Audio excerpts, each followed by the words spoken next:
Hello everyone. Welcome back to 신나게 놀자. 사이언스, 테크놀로지, 이코노미, 스트래티지 등을 고민하면서 노는 곳입니다. 카타르 에너지가 드디어 가스 운반선 LNGC라고 하죠. 신조 발주를 개시를 하는 것 같습니다.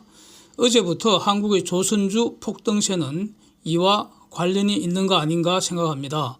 우선 내척을 일본의 미쓰이 MOL이라고 약자를 쓰죠. 미쓰이하고 장기 용선 계약을 맺었고, 이를 바탕으로 미쓰이는 중공의 후동중화에 발주하는 것으로 보입니다. 이거는 중공 하고 일본 미쓰이하고는 고정 거래 관계가 있다는 것이고요. 이것은 또 중공이 카타르로부터 장기 수입 계약을 맺었는데 LNG를 자기들 계약 물량은 자기들 배로 실어오겠다, 이런 일종의 거래 조건 반영해서 가스 운반선 발주가 이루어진 것으로 봐야 할 것 같습니다. 왜 후동중화에 신조 발주가 되었는데 한국의 조선주가 폭등을 하는가 이겁니다. 이것은 바로 카타르가 대략 2년 전부터 말만 무성했는데 정말 기다리다 지금 지칠 지경인데 한국, 조선 3사의 도커를 싹쓸이 예약을 해두었다는 거 아닙니까? 그래서 이게 드디어 순차적으로 발주가 이루어질 것 같다, 이런 신호로 해석이 된다는 겁니다. 가스 운반선 가격도 지금 엄청 올랐는데 앞으로 더 오르겠죠. 이제 본격적인 카타르발 대량 발주가 시작되는 거 아닌가, 이런 기대감을 반영하는 것으로 보입니다. 이런 기대감은 막연한 것은 아니겠죠. 또 다른 뉴스 한번 보시면은 ADNOC라고 이곳이 중공의 지angnan 조선소에 17만 5천 cm급 가스 운반선 발주한다는 건데, 저것도 발주 소문이 나던 것은 오래됐고요. 결국 중공으로 발주한다는 것도 다 알고 있었던 내용인데 이게 지금 발주가 된 것 같습니다. 이게 가진 의미가 뭔가, 정말로 가스 전성시대 진행된다는 것이고, 그렇다면은 그 최대 수혜주는 한국의 조선 3인방 아니겠는가 이겁니다. 중공도 이제 가스 운반선 분야로 이제 한국을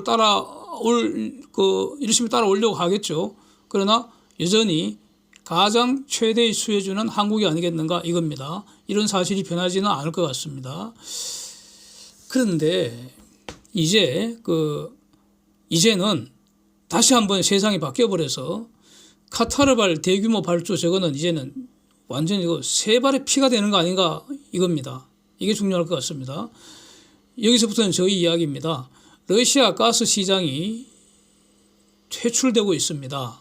그동안 러시아로부터 가스파이프로 받던 그 가스를 상당 부분을 LNG로, 즉 배로 실어와야 한다는 겁니다. 이 배를 새로 만들어야 합니다. 미국이 유럽으로 올해 추가로 더 보내기로 한 LNG 물량만 15BCM입니다. 빌리언 큐빅미터. 이거 실어 나르려면은 가스 운반선 추가로 만들어야 합니다.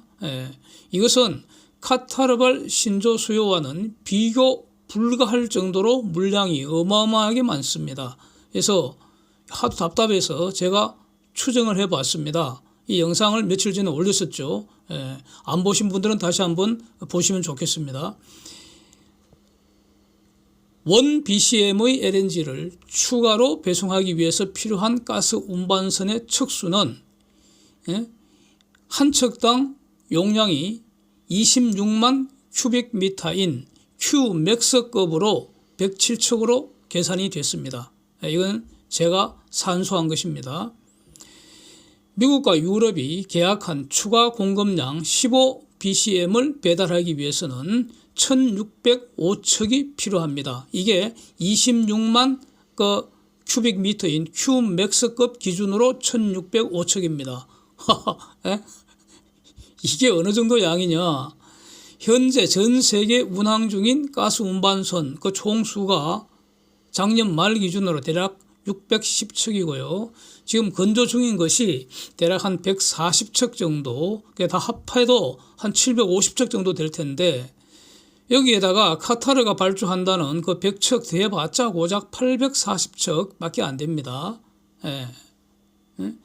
러시아 가스 시장이 대체되면서 금년에 미국이 유럽으로 보내주기로 한 15bcm 저 정도를 실어 나르기 위한 그 배의 절반도 안 됩니다. 그렇습니다. 여기서 그 840척이라는 것도 평균적으로 그 17만 그 CM급 기준으로 한 겁니다. 위에서 봤던 1605척은 26만 그 CM급, 즉 QMAX급을 기준으로 한 겁니다. 그러니까 절반도 안 되죠. 그런데 저게 또 다가 아니라는 거죠. 러시아에서 가스로 매년 배달되는 물량이 가스 형태로 가스 파이프로 배달되는 물량이 140bcm이라는 거죠. 작년 실적입니다. 문제는 이 물량 중에 어느 정도를 시장에서 퇴출시킬 것인가입니다. 러시아가 계속 저렇게 국제 룰을 따르지 않는다면은, 즉 세계 경제에 포용이 되지 않는다면은 시간이 지나면 결국 저거 다 아웃시켜버릴 수도 있습니다. 그러나 현실적으로는 상당한 시간이 걸려야 할 테니까 저 중에 어느 정도 물량이 아웃될 것인가, 이거 결정하는 게 무엇이겠는가. 저 가스 파이프로 받던 그 가스를 대체시킬 수 있는 대체제가 뭡니까? 바로 가스 운반선입니다. LNG입니다. 가스 운반선. 가스 자체는 지구상에 얼마든지 있다고 저는 봅니다. 그래서 러시아 가스 싹 아웃시켜도 아무 지장 없습니다. 시간만 지나면. 이것이 제가 늘 말씀드리는 주장입니다. 그래서 현실적으로 러시아 가스를 대체시키는 거 제약 요인이 뭐냐? 가스 운반선을 얼마나 빨리, 얼마나 많이 만들어내느냐, 여기에 달려 있습니다. 자, 이것은 이제 결국 두고 봐야 하는데, 저 물량 중 대략 절반을 시장에서 아웃시킨다면은 70bcm을 배달할 배를 새로 만들어야 한다는 그런 산수 아닙니까? 예? 1bcm당 107척이었죠. 예, 산수 한번 해보시기 바랍니다. 그런데 문제는 이것도 다가 아니라는 겁니다. 에너지 전환 시대 탄소 중립 정책은 더 강화돼서 진행될 것으로 보입니다. 예? 이번 가을에 이집트에서 당사국 회의 COP27이 회의가 열려 있는데, 여기서 분명히 그 탄소 중립 그 정책, 탈탄소 정책이 더 강화될 것 같다. 저는 이렇게 개인적으로 예상을 합니다. 한국도 마찬가지입니다. 예. 그래서 그러면 결국 현실적인 그 실현 가능한 수단은 뭐냐? 결국은 가스하고 원자력입니다. 예. 그래서 가스 수요는 늘어나고요. 석탄을 가스로 대체하는 것이 가장 현실적인 수단입니다. 예? 그러면 가스 수요도 늘어나야 되고요. 이것은 자연스럽게 가스 운반선 수요 증가를 또 초래하게 됩니다. 동시에 이제 원자력 전성시대가 오고 있습니다. 예, 이전 영상에서도 다루었습니다. 제4세대 원자로 개발, 이거 전 세계적인 연구개발이 20년째 지금 집중적으로 진행되고 있습니다. 거의 막바지에 오지 않았나 이렇게 판단하고요.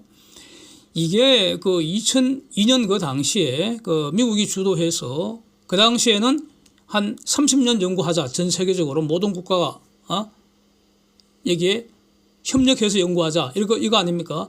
2030년경 제4세대 원자로 상용화한다, 이런 목표로 진행되었던 겁니다.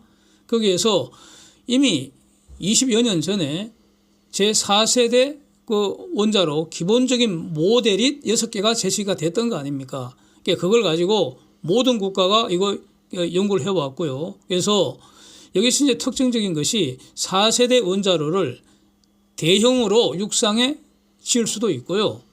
주목되는 것이 이제 소형 원자로 또는 초소형 원자로 아니겠습니까? 이것을 활용을 하면은 지금까지 중유를 쓰다가 이제는 가스로 대체를 했는데, 그걸 어마어마한 그런 대륙을 넘나드는, 대양을 지나가는 어마어마하게 큰 그런 상업용 선박들, 예? 뭐 각종 탱크선이나 아니면 컨테이너선 이런 거, 저 추진력으로 원자력을 사용하자 이거죠. 원자력 추진 선박입니다. 동시에 부유식 해상 원자력 발전소 건설해서 이거 탄소 중립 시킬 수 있는, 실현할 수 있는 에너지원을 계속 확보해 나간다. 이게 그 구상이 소형 원자로만 완성이 되면은 구체화할 수 있다는 겁니다.